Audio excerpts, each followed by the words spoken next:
지구생명 보고서 2020에서는 지구생명 지수가 68% 감소했다는 점, 그리고 이를 해결하기 위해서는 인류가 살기 위해 꼭 필요한 식량 그리고 에너지 등의 구조적인 변화가 필요하다는 점, 그리고 여러 시나리오 모델링을 통해 우리가 나아가야 할 비전으로 2030 생물 다양성 회복으로의 전환을 제시했습니다.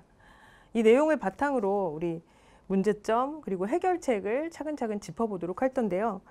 보고서를 읽어보신 분들 그리고 오늘 발표 들으신 분들 굉장히 먼 얘기로 생각을 하실 수 있을 것 같아요. 이게 나의 이야기라는 그 점을 알게 해주실 전문가 두 분을 오늘 모셨습니다. 먼저 부경대학교 김수함 교수님이십니다. 교수님은 기후변화가 해양 생태계에 미치는 영향에 대한 연구와 국제협력에 힘써 오셨고 최근 여러 국제기구에서 기후변화와 환경수용력 프로그램을 이끌고 계십니다. 안녕하세요. 안녕하세요.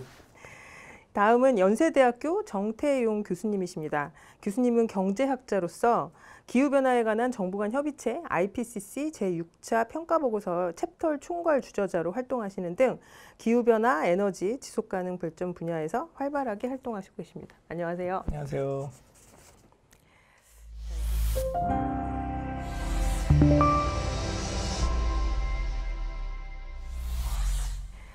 자, 이제 그럼 본격적인 대담회를 시작을 해볼 텐데 LPI가 68% 감소를 했다고 합니다. 생물 다양성이 줄었다, 훼손됐다. 이게 어떤 의미인가요? 네, 먼저 LPI가 무엇인지 알아봐야 되겠죠. LPI는 시간 경과에 따른 어떤 개체 수의 변화를 기반으로 한 생물 다양성의 지표라고 얘기를 하고 있습니다. 지구상에는 약 174만 종 정도가 등재되어 있다고 얘기를 해요. 그 중에 실제로 6만 5천 종 정도가 척추동물이라고 합니다. 뭐 척추동물이라고 하는 것은 여러분들 다 아시다시피 뭐 어류, 양서류, 파충류, 조류, 포유류를 얘기하는 것이죠. 이 6만 5천 종 중에 3만 1천 종 정도가 어류이고 포유류도 5천 종이 좀 넘습니다. 근데 우리가 그 많은 종 중에서 실제로 시간이 변함에 따라서 인구수가 변화하는 것에 대한 자료는 많지 않습니다. 대개 6%에서 7% 정도를 우리가 알고 있다고 얘기를 하는데 대강 한 4천에서 4,500종 정도, 뭐 개체군 수로 따지면 약 2만 1천 개체군 정도가 됩니다. 이들이 지구 곳곳에 살고 있는데 육상 생태계도 살고 있고 해양 생태계도 살고 있고 아니면 담수 생태계도 살고 있습니다. 이 각 생태계에 살고 있는 개체군의 변화를 우리가 보고 평균 낸 것이 이 LPI 지수가 됩니다. 그래서 68% 0.68이라고 하는 것은 1970년도에 비해서 지금 현재 평균 개체수의 감소가 68%로 줄었다 하는 얘기가 되겠습니다. 네, 사람들이 많이 착각하는 것 중에 하나는 68%의 감소가 지구상에 살고 있는 생물종들의 68%가 감소했거나 사라져버렸다라고 오해를 하고 계시는 것이 있는데 그것이 아니라 우리가 대상으로 통계를 뽑은 종류의 생물 중에서 평균적으로 개체군의 수가 68% 감소하고 있다라고 이해를 하시면 되겠습니다. 생물종이 사라지고 개체수군이 작아졌다. 뭐 안타깝기도 하고 불쌍하기도 한데 이게 사람이랑 관련이 있는 건가요? 인간하고는 어떤 관련이 있는 거죠? 인간과도 당연히 관련이 있고 인간과의 관련을 따지기 전에 사실은 지구 시스템에서의 변화가 먼저 있었으리라고 생각을 합니다. 뭐 잘 아시다시피 우리 이 지구상에는 뭐 하늘, 땅, 바다가 있죠. 학문 용어로는 뭐 지권, 수권, 대위권 그렇게 얘기를 합니다. 그 곳곳에 생물들이 살고 있습니다. 생물권이라고 또 얘기를 합니다. 그 중에서 생물 중에서 이 사람이란 존재, 이 호모사피엔스는 굉장히 큰 영향력을 지난 200년 동안 그 지구에 영향을 주고 있었습니다. 일종의 지능권이라고 우리가 얘기를 하는데 인간의 인지가 그러니까 산업혁명 이후에 인간의 산업활동이 굉장히 강화되면서 지구 생태계를 변화시키기 시작했죠. 근데 이 지구 생태계를 변화시키는 속도가 지금 너무 빨라져 갖고 인간의 지식이 과연 지구 생태계가 어떻게 변하고 있는가 그걸 알지 못한다고 얘기를 하고 있습니다. 그러니까 그렇게 빠르게 변화하기 때문에 우리가 지구 생태계를 구하기 위해서 어떠한 노력을 어떤 시점에 해야 될 것인가 그것조차 명확한 답이 나오지는 않지만 우리가 분명히 알 수 있는 것은 이 변화의 속도를 줄이고 변화의 속도를 줄임으로써 이 지구 생태계를 예전 상태로 복원하고 그렇게 됨으로써 지구의 어떤 생물 다양성을 회복하는 그런 방향으로 우리가 나아가야 되겠다고 하는데 정부 기구나 국제기구나 아니면 민간인 그리고 기업 모두가 다 노력을 해야 된다고 생각을 합니다. 그리고 당연히 인간은 자연 생태계 내 한 일부이기 때문에 그 자연 생태계 서비스의 측면에서 인간은 당연히 영향을 받습니다. 이 점에 대해서는 조금 이따 이 얘기 진행되는 대로 더 말씀을 드리겠습니다. 지금 교수님께서 그 생물 다양성의 훼손이 지구 생태계에 미치는, 지구 시스템에 미치는 영향에 대해서 되게 잘 설명해 주셨는데요. 그러면 이게 사회적이나 아니면 경제적으로는 어떤 영향을 미치는지도 좀 여쭤보고 싶습니다. 뭐 제가 경제학을 한 사람이니까 이렇게 설명할 수 있을 것 같아요. 인간의 여러 가지 많은 활동 중에 경제활동이라는 게 있는데 경제활동 중에 생산을 하는 활동에서 우리가 여러 가지 요소들이 많이 필요하잖아요. 그러니까 뭐 인간의 노동력도 필요하고 기계도 필요하고 근데 그 중에서 뭘 만드는 과정에서 가장 필요한 게 우리 자연 자원입니다. 그러니까 이게 뭐 석탄도 자연 자원이고 또 책상을 만들 땐 나무도 필요하고 근데 지금까지 인간이 아까 교수님 말씀하신 산업혁명 이후에 굉장히 대량 생산에 익숙해지면서 자연은 우리한테 뭔가 필요한 자원을 항상 주는 존재로만 인식했던 것 같아요. 그러니까 그냥 무작정 써도 되는. 그렇지만 최근에 와서 저희가 자꾸 자원의 고갈을 얘기하잖아요.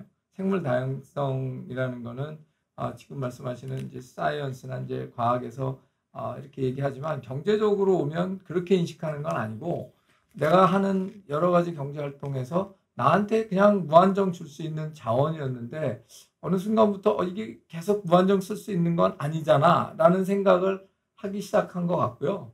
그래서 당연히 우리 경제 사회 활동에 영향을 미칠 수밖에 없고 지금 이 생물 다양성의 훼손이라든가 말씀하신 여러 생물종들이 줄어든다는 것 자체가 결국 인간 시스템에서 자연으로부터 얻어서 우리가 할 수 있는 많은 경제 활동에 제약이 될 수 있다라는 것을 이제 인지하기 시작하고 당연히 그래서 영향을 엄청나게 미칠 수밖에 없는 거죠. 뭐 정 교수님의 말씀에 조금 더 첨언을 한다면은 자연과학적으로 보면 그렇습니다. 이 생태계가 균형 있게 잘 안정된 상태로 있느냐 없느냐가 우리 생존에 참 중요합니다. 여러분들이 잘 아시다시피 우리 생태계에 먹이사슬이라는 것이 있지요. 먹이사슬이라는 것은 뭐 식물을 초식동물이 먹고 초식동물이 육식동물이 초식동물을 먹고 또 최상위 생태계 생물이 육식동물을 잡아먹고 하는 것을 먹이사슬이라고 하는데 우리가 생태계가 파괴가 되었고 중간에 한 요소가 없어지게 되면은 잘못하면 그 위에 생물체들이 다 굶어 죽게 됩니다. 이럴 때 생태계의 생물 다양성이 다양하다면은 없어진 것이 생기더라 하더라도 다른 것을 대체해서 먹을 수가 있습니다. 그렇기 때문에 다양성이 많아지면 생태계가 굉장히 건강하다라고 얘기를 합니다. 이런 의미에서 이제 1990년대 이후에 학자들은 생태계 서비스라는 것에 대해서 많은 얘기를 했습니다. 그래서 이제 UN 생태계 평가 보고서 같은 경우에는 생태계 서비스를 보통 4가지로 나누고 있습니다. 생태계가 인간에게 어떠한 재화적인 이득을 주는가 하는 그런 재화적 서비스가 있는가 하면 나머지는 이 생태계가 건강하게 유지되면서 우리 인간이나 생태계가 지구 전체가 어떻게 기후가 조절되고 그것이 없으면 생물들의 생존이 불가능한 그런 조절 서비스의 기능 그런 것들이 있습니다. 그래서 이게 재화로는 환산할 수 없지만 그런 서비스가 굉장히 중요하다는 말씀을 드리고 지금 지구생명 보고서에서 강조되는 생물 다양성의 감소라든지 생태계 서비스의 악화라든지 그런 것들이 우리 인간 활동에 의해서 생태계 환경이 바뀜으로써 이런 우리가 누리고 있는 생태계 서비스를 우리 후손들이 받지 못할까봐 걱정을 하는 의미에서 지금 현 세대에 우리들이 노력을 하는 거라고 저는 생각을 합니다. 교수님께서 말씀하신 내용 중에서 안정성이라는 단어가 참 깊게 와닿는데요. 또 최근에 저희 되게 전 세계적으로 일어나고 있는 산불이나 이런 기후변화의 영향이 점점 심각하게 더 나타나고 있는데 그런 기후변화하고 기후위기하고 이런 생태계의 어떤 훼손, 생물 다양성의 감소에는 어떤 연관성이 있는지도 좀 여쭤보고 싶습니다. 먼저 하시겠어요? 예, 제가 뭐 잘은 모르지만 이게 인과관계가 나쁜 방향으로 악순환으로 진행되는 것 같아요. 지금 올해 저희가 기후변화 저희로서는 이제 아주 그 이상 기후 현상들이요. 그러니까 올해 장마라고 얘기하기에는 너무 길었지 않습니까? 이제 더 이상 우리나라에서 장마라는 말보다는 아마 이제 우기 건기로 얘기해야 되는 열대성 기후로 바뀌면서 뭐 거의 2달씩 장마가 지금 지속된 것 같은 이제 이런 현상들, 또 아까 산불 얘기하셨습니다만 호주에서 굉장히 건조해지면서 지금 산불이 생겼고 지금 캘리포니아 지금 이루고 있는 것들이 온도가 상승되면서 어떤 지역은 굉장히 건조해지고 이러므로 인해서 지금 산불이 생겼다는 것 자체가 지금 거기 있는 생물들은 다 지금 없어져야 되는 상황이 되고 그게 악순환이 돼서 우리 인간 시스템에도 영향을 주지만 기후변화로 인해서 그런 이상 기후 현상들, 뭐 플러딩, 홍수 같은 거, 산불 같은 거, 가뭄 같은 거로 인해서 생물들의 손실도 늘어나고 생물들의 손실로 인해서 아까 우리 교수님 말씀하신 그 생태계 서비스 중에 어떤 그 조절 기능이 잘 안 됨으로 인해서 또 기후가 바뀌는 이거를 더 촉진시키고 하는 이런 악순환의 연결고리가 있기 때문에 어떤 게 원인이고 어떤 게 결과가 아니라 벌써 이미 이게 이제 이 인터랙티브하게 이 영향을 미치면서 정말 걱정스러운 거는 이 속도가 빨라지면서 악순환 쪽으로 가고 있다는 게 저는 굉장히 염려스럽고요. 제가 뭐 말씀드릴 수 있는 건 지금 이 정도인 것 같습니다. 뭐 사실 지구의 역사에서 기후변화라고 하는 것은 기후변화 혹은 기후변동이라고 하는 것은 자연스러운 현상입니다. 뭐 우리가 잘 알고 있는 빙하기, 간빙기 다 기후변화의 영향이죠.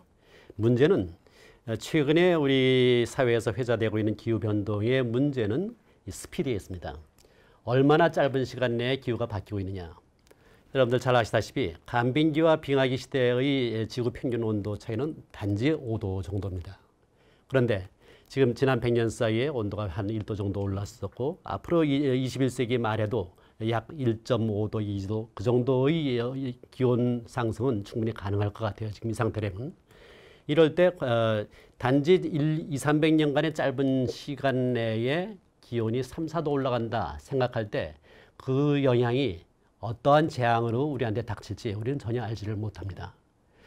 그래서 그 산업활동 이후에 이산화탄소 방출로 인해서 많은 그 기후변화를 유발시켰고 지금 우리가 살고 있는 육상에도 기후변화가 많이 일어났지만 해양의 경우는 상당히 더 심각합니다. 해수가 산성화된다거나 아니면 해수에서 산소가 녹아있는 양이 줄어든다거나 해서 해양 생물들의 존폐가 위협을 받고 있습니다. 이 WWF에서 강조하는 어종은 야생동물입니다. 해양의 어류는 우리가 이용하고 있는 수산물, 해양에 있는 야생동물입니다. 그래서 이 야생동물을 우리가 적절한 시기에 보존하지 않으면은 바다에 있는 야생동물까지도 육상에 있는 야생동물과 마찬가지로 빠르게 훼손될 수 있는 가능성이 있습니다. 육상에서는 이 기후변화와 더불어서 이 농경지의 확대라는 차원에서 그러니까 우리가 식량을 얻기 위해서 농경지를 확대하고 그럼으로써 그 안에 살고 있는 야생동물들이 많이 사라졌습니다. 보통의 경우 서식처의 반이 줄어들면은 그 안에 살고 있던 야생동물들의 수가 10% 감소한다고 합니다. 그리고 90%가 사라지게 되면은 야생동물의 수가 반 정도 사라진다고 얘기를 합니다. 이것이 이제 아마존의 그 훼손이라든지 그런 현상, 그런 지역에서 그것이 현실화돼서 나타날 텐데 바다에서도 마찬가지입니다. 바다에서도 이렇게 자꾸 우리들이 어업 활동을 하면서 서식지를 훼손하는 경우가 있습니다. 그럴 때 야생동물들이 남획과 더불어서 야생동물들의 서식처가 점점 사라져서 결국 우리들의 식탁에 오른 식탁이 앞으로 우리 후손들한테는 굉장히 빈약한 상태로 올라오게 될 겁니다.